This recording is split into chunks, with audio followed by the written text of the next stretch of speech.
Okay, so that covers the basics of these set value operators.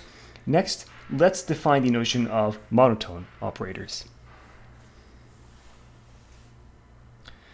We say a multi-valued operator T is monotone if this monotonicity inequality holds. Now this is one way to express the monotonicity inequality, but personally speaking, I prefer the second way to express monotonicity because it's more concise. So we say T is monotone if and only if this condition holds for all inputs x and y. Now note that here we have a set minus a set. So this here we have a set, inner product with a vector. So this left-hand side is a set. So a set being bigger than or equal to 0, that means all elements of the set are bigger than or equal to 0. So these two expressions are equivalent, but I prefer this one as it is much more concise. Next, we define a technical condition called maximality. So we say T is a maximal monotone operator if there does not exist another monotone operator S such that the graph of S strictly, properly contains the graph of T. So to put it differently, if T is monotone but not maximal, then there exists a pair x comma y that is not already within the graph of T, such that when we augment the graph of T with x comma u, then we still retain monotonicity. So a non-maximal monotone operator can be augmented and what I mean by augment is we can add another input and output pair that's not already within the graph of the operator while still maintaining monotonicity. Now, maximality is indeed a technical and somewhat difficult detail, but it is a fundamental detail, and we will talk about this more and later in chapter 10. Okay, let's see some examples. Consider the Heaviside step function that is defined to be 0 for inputs less than 0 and to be 1 for inputs bigger than 1.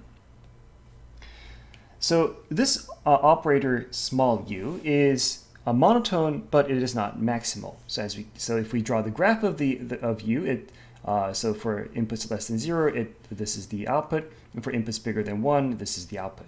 Now this is indeed a monotone operator, but it's not a maximal monotone operator. Now let's consider this operator big U. So U is a multi-valued operator, so we now properly use the set notation. For inputs less than 0, the output is the set singleton containing 0.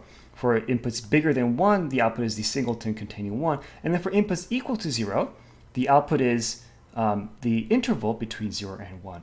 And when we draw the graph of big U, we get this curve. Big U is indeed maximal monotone. And if you think about it, for small u, for example, we could add this point, for example, and to the graph and still retain maximality. So in particular, adding this point to the graph of small u is a way to augment the graph while maintaining, to properly augment the graph while maintaining monotonicity. In contrast, in the case of big U, well, these points are already added in. And let's say I try to add in this point into the graph. Well, if I add in this point, then the graph no longer represents a monotone operator, because if we try to verify the monotonicity inequality between this point and let's say this point, you will be able to see that the monotonicity fails. So for the operator big U, I think it is, if you look at the definitions, it should be intuitively clear that it is not possible to add any additional points to the graph of big U while maintaining monotonicity. And mathematically speaking, being unable to add new points while maintaining monotonicity, that's the definition of maximality, and indeed big U is a maximal monotone operator.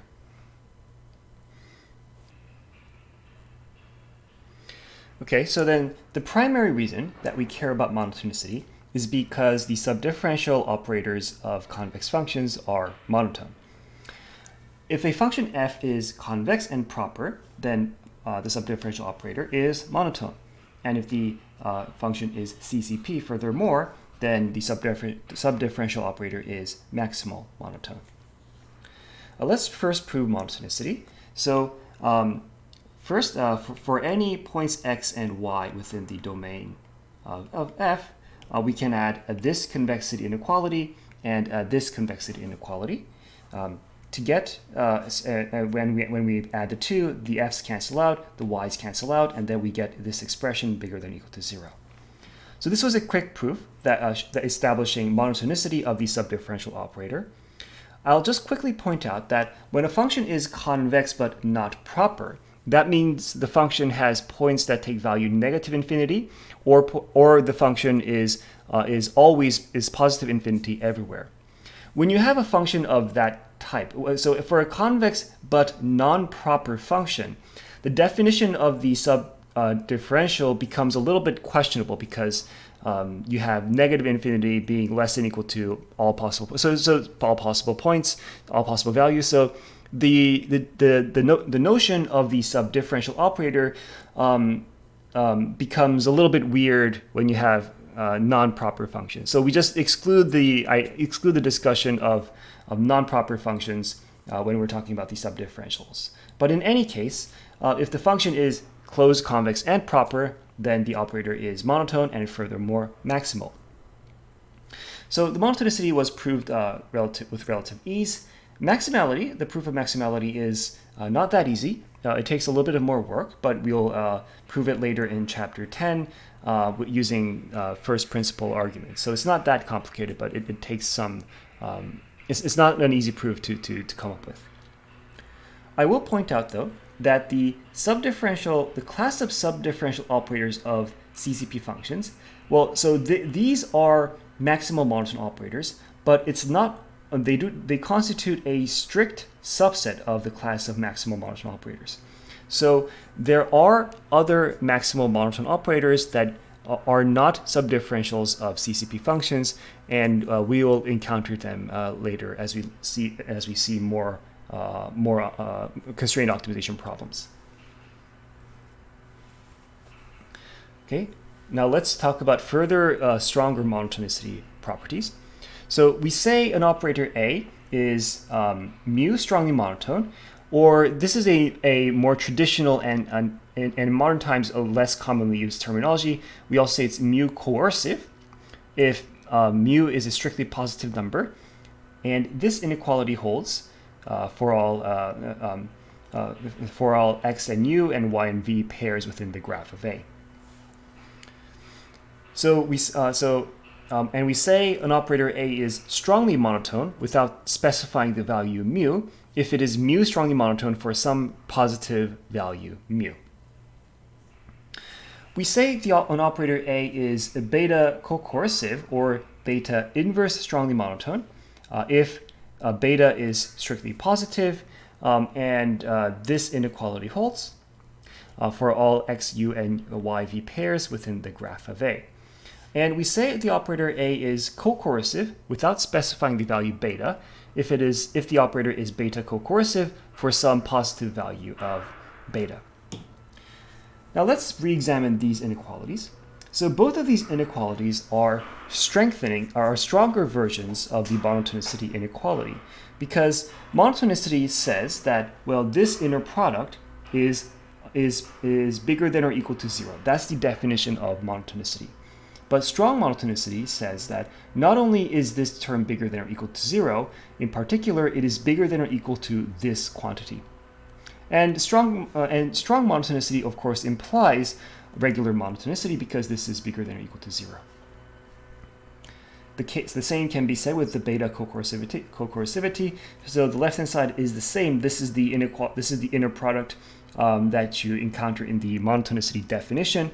Monotonicity states that this is bigger than or equal to 0, but beta cocoercivity states that furthermore, this inner product is actually bigger than or equal to this quantity.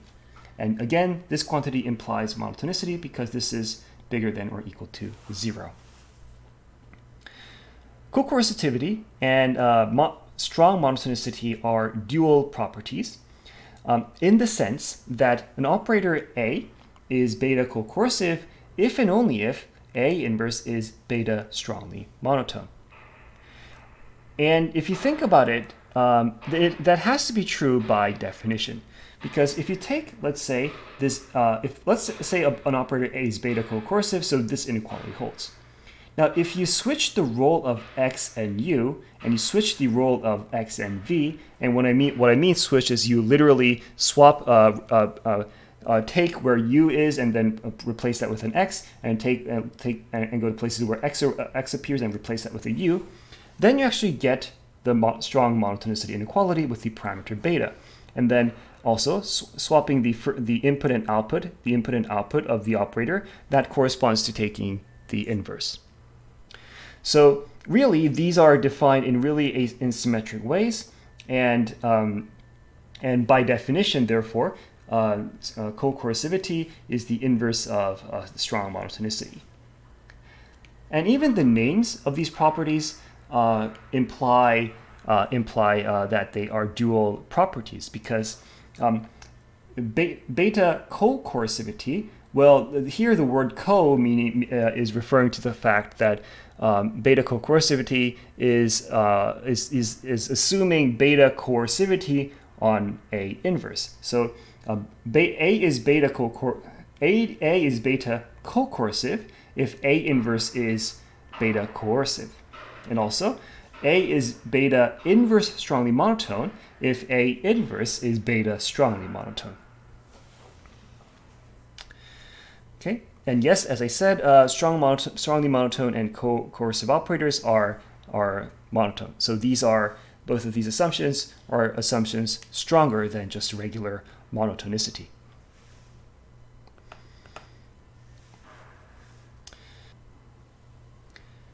Okay, let's continue to establish some properties of co-coercive and strongly monotone operators. So if an operator A is beta co-coercive, then that means we have beta u minus v squared less than equal to u minus v x minus y for all. This is for all x comma u and y comma v in A.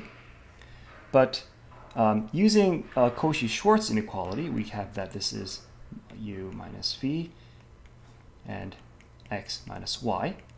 And dividing by u minus v norm on both sides, we have that beta u minus v is less than equal to x minus y.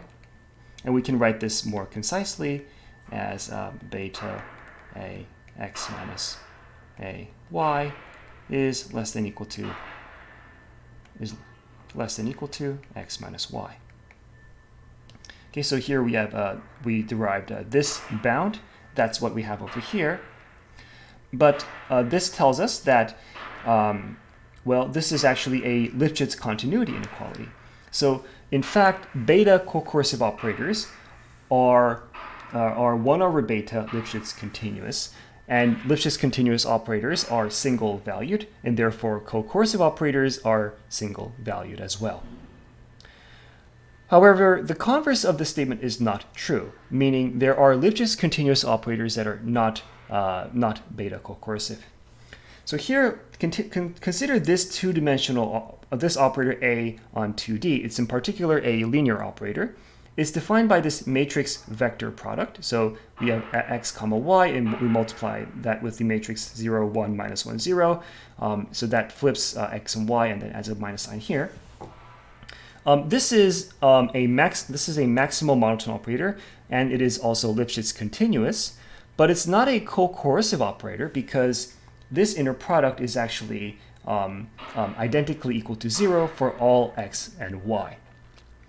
So the fact that this is monotone follows from the fact the operator is monotone because this inequality is always equal to 0, which is bigger than or equal to 0, so it's monotone. The fact that this is maximal monotone follows from the fact that this is a continuous operator defined with a full domain. So that's a result that we will mention at a later point. This operator is Lipschitz continuous because this the singular value of this matrix is 1, so it is in fact 1 Lipschitz continuous. But this is not a co-coercive operator. Okay, and so this particular counterexample, it establishes that cocursivity is a stronger assumption compared to Lipschitz continuity. But at this point, you may wonder, what's the intuition behind this counterexample? Where does this counterexample come from? Well, the meaning of this counterexample, I think, will become the origin, the intuition behind this counterexample, I think will become clear once we talk about the scaled relative graph, the SRG, in chapter 13. Okay, so beta cocursive operators are single valued, and they are in particular Lipschitz continuous. Lipschitz continuous operators are not necessarily cocursive. Mu strong monotonicity can be we can express mu strong monotonicity more concisely in this way. So here this is the left hand side is a set, the right hand side is a scalar. So we have a set bigger than or equal to a scalar. Now, this expression a priori would be a little bit problematic if we did not know, when we don't know whether the operator a is single valued. If an operator a is multi-valued, then this expression is a little bit questionable. The meaning of this expression is not that clear, so should be avoided. But when an operator a is a priori known or assumed to be single valued, well, then this expression is fine. And so when an operator a is beta cocursive, we can the operator is single valued, so we can express beta cocursivity with this inequality.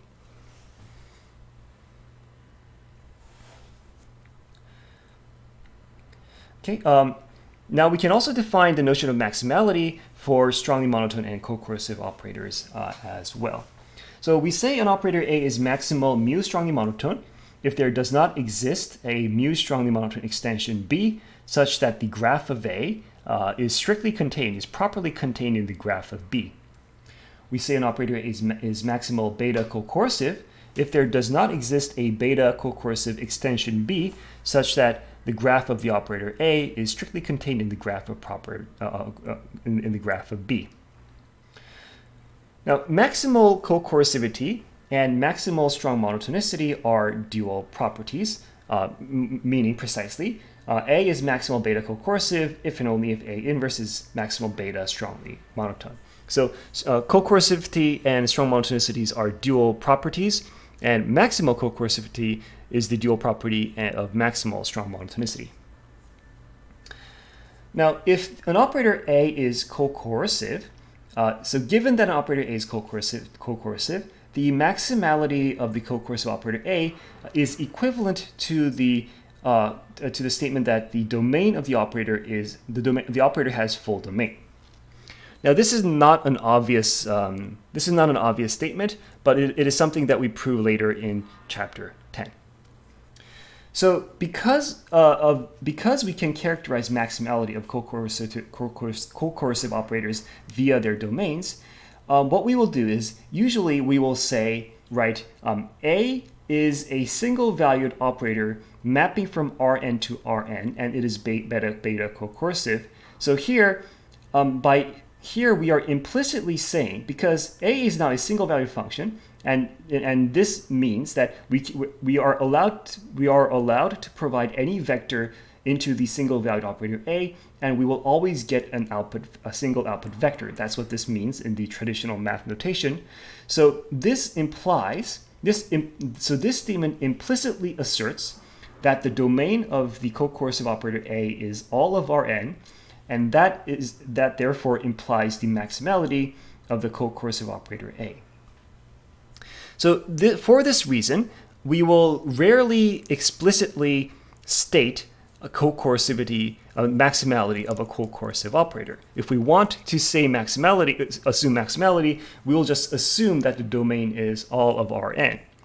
This is also true throughout the publications, the papers working on cocursive operators. It's rare to encounter a paper saying that explicitly assuming that an operator is maximal cocursive, because assuming that the single valued operator has full domain is a less conspicuous way of assuming this property.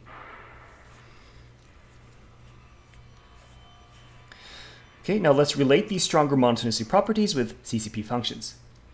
So let's assume if the function f is CCP.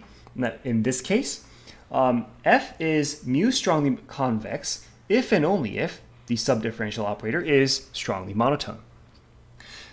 The function f is L smooth if and only if the operator L is the subdifferential operator is L Lipschitz, if and only if the subdifferential operator L is 1 over L.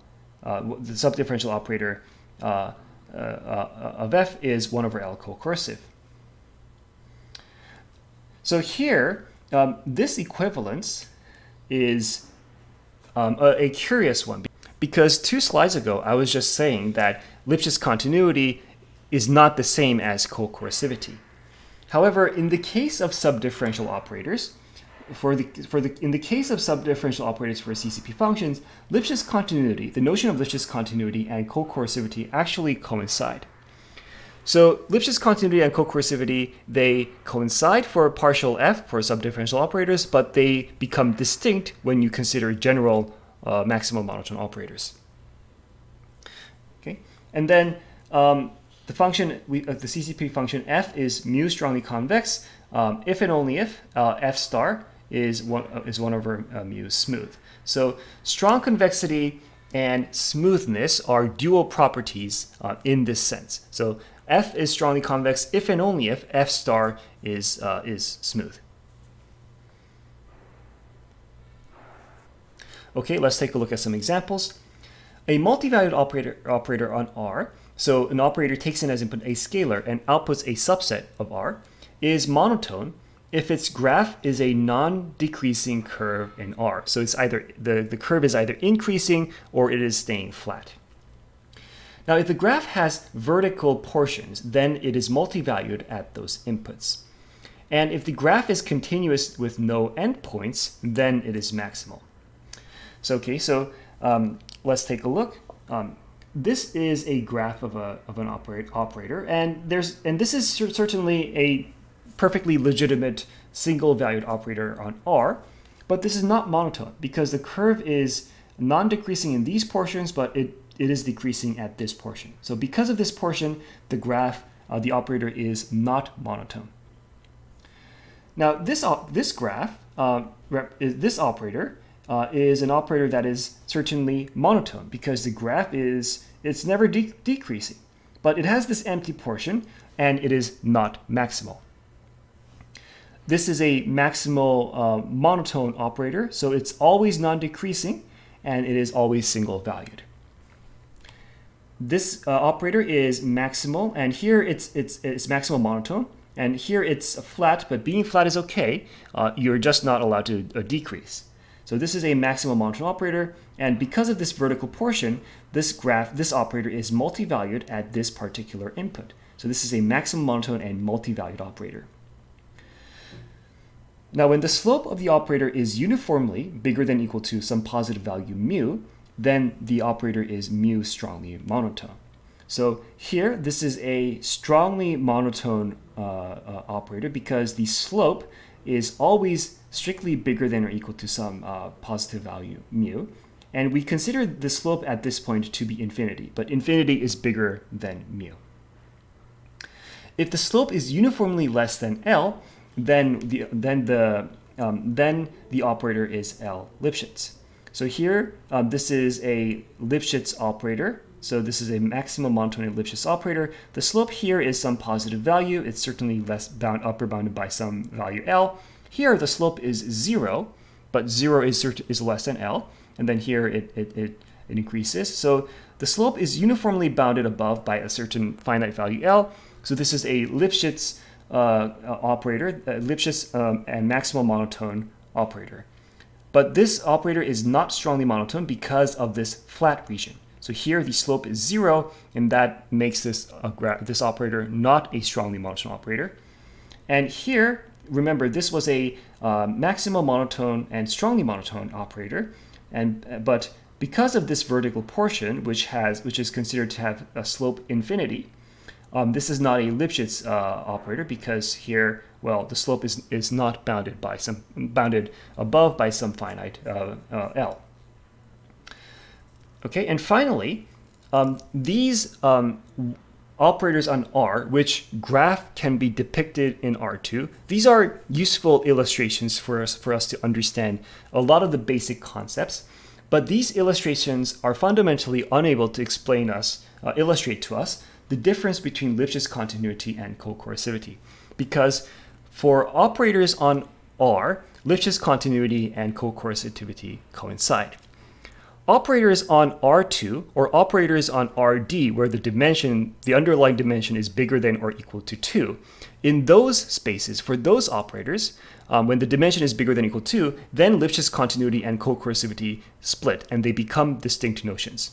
But when the underlying dimension is 1, then in that simple case, in that simple setup, and that's the setup where we can draw these graphs on a two-dimensional plane.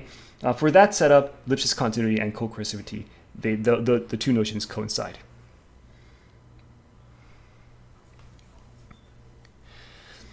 Okay, so monotonicity is a key property that we will be utilizing throughout this course. Now, if you studied convex optimization, convex functions, let's say with Boyd and Vandenberg's convex optimization textbook, then you would be familiar with operations preserving convexity. And in fact, the way people commonly identify convex functions is by understanding how a given function can be constructed from convex components while using operations that preserve convexity. So a similar kind of reasoning sort of structure applies to monotone operators as well, although the type of operations preserving monotonicity is not as diverse as the operations preserving convexity. So in any case, we want to understand what are the operations that preserve monotonicity. Well, if an operator T is monotone, then scaling the operator by a positive value. So if you scale by a negative value, then you break monotonicity. But if you scale by a positive value, that's okay. If you shift the input by a fixed vector z, and if you shift the output by a fixed vector y, then that preserves monotonicity. And if the underlying operator T was maximal monotone, then these scalings and inner and outer shifts, these preserve maximal monotonicity as well. If T is maximal monotone, then T inverse is maximal monotone as well. So the inversion of an operator is an operation that preserves monotonicity or maximal monotonicity. If T and S are two monotone operators, then T plus S is a monotone operator. But if T and S are maximal monotone, then T plus S is not always maximal monotone. That maximality requires an additional regularity condition. So if both operators are maximal monotone and the domain of T intersects with the interior of the domain of S, but this is a symmetric condition, so we could also assume that the interior of the domain of T intersects with the domain of S. If that's true, then T plus S is maximal monotone. So to preserve maximal monotonicity, then we need to assume further regularity conditions. If T is a maximal monotone operator on Rn, so and we also assume that allow T to be multi-valued, and if M is a n by M matrix, then M transpose Tm is monotone. So this is a monotone operator on M transpose Tm is a multi-valued, possibly multi-valued operator from Rm to Rm. The dimension has changed because matrix M was an n by M matrix. Now this is a monotone operator. Now if we want to retain maximality, so if the underlying operator T is maximal and monotone, we need to assume a further regularity condition. So if we assume that the range of M intersects with the interior of the domain of T, then M transpose Tm is a maximal monotone operator. The fact that these operations preserve monotonicity is rather straightforward to prove. So I won't do the proof myself, but if you sit down and try to prove all of these assertions that the monotonicity is preserved, that should be a relatively straightforward exercise of just working with the definitions. These first two assertions of preserving maximal monotonicity is also a relatively straightforward definition, exercise in just working with the definitions. So the definition of maximal monotonicity is a slightly unintuitively, a priori unintuitive and a tricky one, but these two statements, if you want to prove them, feel free to go ahead. It's just, you just check the definitions. But these two assertions, where the maximal monotonicity is preserved under these certain regularity conditions, those are not that easy to prove. So, and the proof requires a rather creative argument based on some advanced machinery. So the proof of maximality, we will later deal with it in chapter 10, but don't try to, well, you can, I wouldn't recommend trying to go ahead and prove these maximality results without any sort of prior knowledge on the related machinery. It's going to be a little bit too difficult.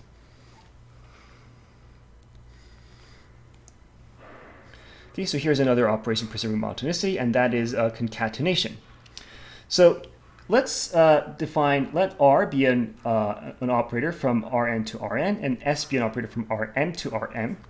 Then we define T to be the concatenation of R and S by saying, well, if T is maps from Rn plus M to Rn plus M, and T takes in as input X and Y, and outputs U and V, and just U is the output of X and V is the output of Y. So I think it's more, this definition is more natural to understand through this sort of block matrix-like notation. So if T is a concatenation of R and S, then R and S, well, if we put it this way, then what this means is if we evaluate T with inputs X and Y, then the first block is the output of Rx, and the second block is the output of S and Y. And so the concatenation of R and S, the operator T, is monotone if S and R are monotone operators, and it is furthermore maximal monotone if S and R are both maximal monotone operators. So the monotonicity and the maximal monotonicity of T, this result is a relatively straightforward one to show. So if you want to prove the preservation of monotonicity or the preservation of maximal monotonicity, you can go ahead and try, and it's a relatively straightforward exercise. Okay. All right. So we talked about monotonicity, and we also talked about stronger monotonicity properties. So let's talk about how certain operations preserve these stronger monotonicity properties. If an operator T is mu strongly monotone, then alpha times T, where alpha is a positive scalar, is alpha times mu strongly monotone. So scaling the operator also scales the strong monotonicity parameter. If the operator T is mu strongly monotone and S is a monotone operator, then T plus S is a mu strongly monotone operator. If T is mu strongly monotone and a matrix M is an n by m matrix, and and in particular the matrix M has rank small m, then M transpose Tm is, well, mu times sigma min squared, strongly monotone. Here, sigma min, this is the smallest singular value.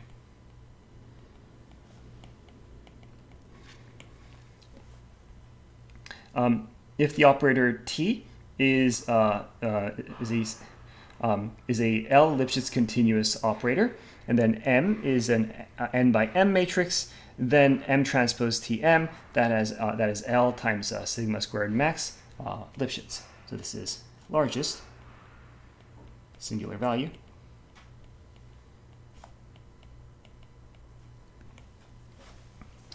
And these results, again, I won't go through the proof of these, but these are relative. So the first two are just straightforward exercises using the definitions, and these two are exercises that basically utilize the definition of these singular values.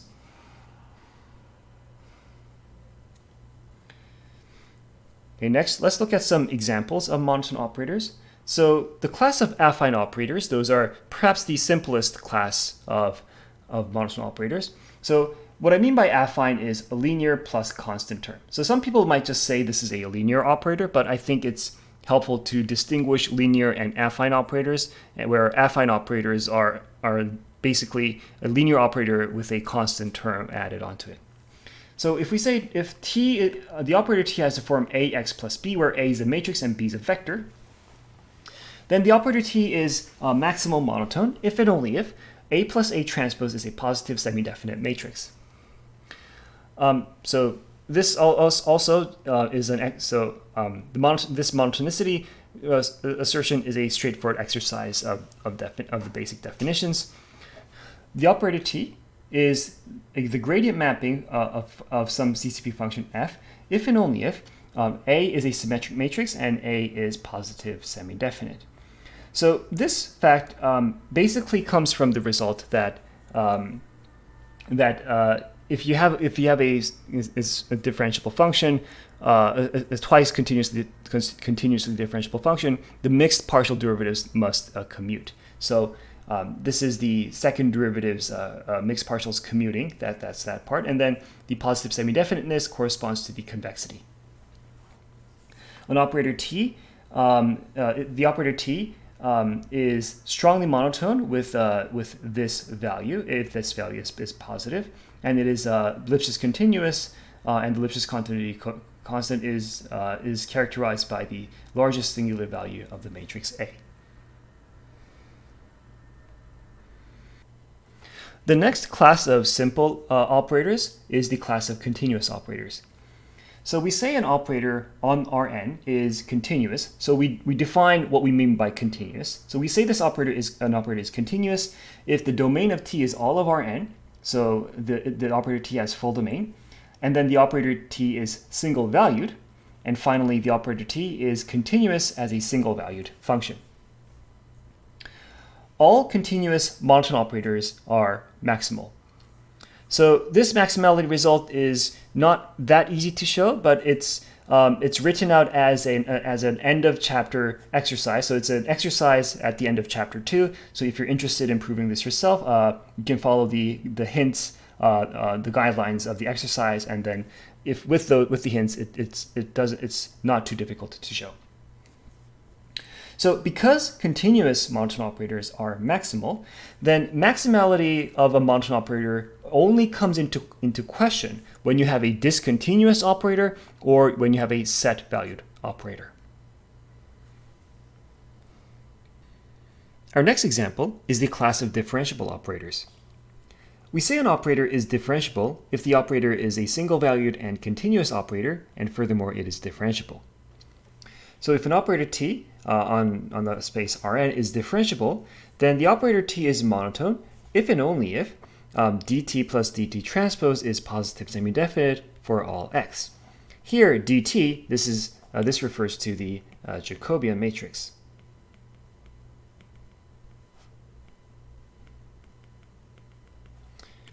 The Jacobian matrix of the operator T is not necessarily symmetric, but if we symmetrize it by adding dt to its transpose, then we can discuss positive semi-definiteness, and monotonicity is equivalent to dt plus dt transpose being positive semi-definite everywhere. The operator T is mu strongly monotone if dt plus dt transpose has minimum eigenvalue at least 2 times mu for all inputs x. The operator T is L Lipschitz if and only if the largest singular value of dt is less than or equal to L for all inputs x. For a continuously differentiable monotone operator T, the operator T is a gradient mapping of a CCP function f if and only if the Jacobian matrix dt is symmetric for all inputs x. When the underlying dimension n is equal to 3, then the condition that dt is symmetric is equivalent to the curl of the operator being equal to 0. So in other words, the condition of dt being symmetric corresponds to the curlless condition in the context of electromagnetic potentials. Our next example is the saddle subdifferential. So let L be a convex concave saddle function. So it takes in as input an x and a u, respectively in Rn and Rm, and it outputs a real valued scalar or plus minus infinity. The saddle subdifferential operator is defined as the concatenation of the subdifferential of L with respect to the variable x, and the subdifferential of u with respect to minus L with respect to u. Notice that L is a convex function of x, so this subdifferential makes sense, and minus L is a convex function of u, therefore this subdifferential makes sense as well. If we were to write partial x L and minus partial u L, if we were to write this, then this wouldn't really make sense, because here L is a concave function of u, and we had not defined what it means to take the partial what it means to take the subdifferential of a concave function. So that is why. So this would be undefined because we don't know what the subdifferential of a concave function is. So that's why we have the minus sign inside the subdifferential symbol. The zero set of the subdifferential operator of a convex concave saddle function is equal to the set of saddle points of L. So in other words, 0 is in partial L at x star comma u star if and only if x star comma y u star is a saddle point of our saddle function L. For most well-behaved convex concave saddle functions, their saddle subdifferentials are maximal monotone. Now, the proper terminology for these class of well-behaved saddle functions is closed proper convex concave saddle functions, and this terminology was coined by Rockefeller, and the terminology was chosen deliberately to remind us of the closed proper convex class of functions. But the issue with closed proper convex concave saddle functions is that its definition is a little bit more technical compared to the closed proper convex definition. So we'll, for the purposes of this class, we'll avoid this notion and instead verify the maximality of saddle subdifferentials on a case-by-case basis. Our next example is the KKT operator. So consider this constrained convex optimization problem where f is convex, so the objective is a convex function. The constraint fi less than or equal to 0, this is a convex function, so this is a convex inequality constraint. And then hi is equal to 0. Hi is an affine function, so this is an affine equality constraint. We can construct the standard Lagrangian for corresponding to this constrained optimization problem is of this form. So L is equal to the objective function plus lambda times the inequality constraint functions, and then plus nu times the equality constraint functions. And then we require that the variable, so the lambda and the nu, they are referred to as dual variables, but we require that the dual variable corresponding to the inequality constraint, so we require that the lambda be non-negative, and that non-negativity constraint, that element-wise non-negativity constraint on the lambda is encoded as with this indicator function with a sign a minus.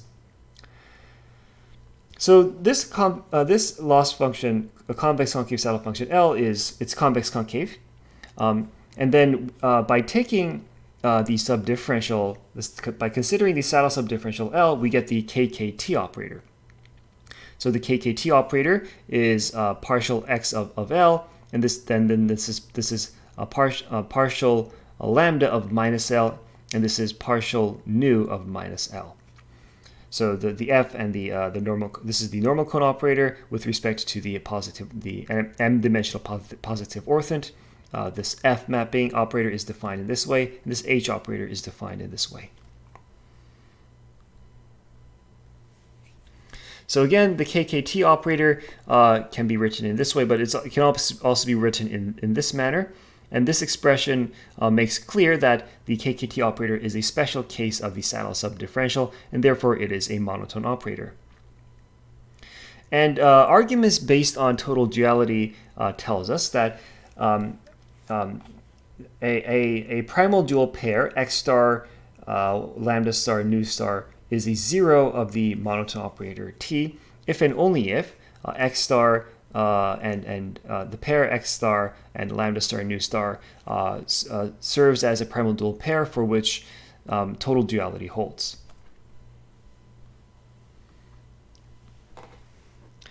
Okay, now finally, let's state a problem class.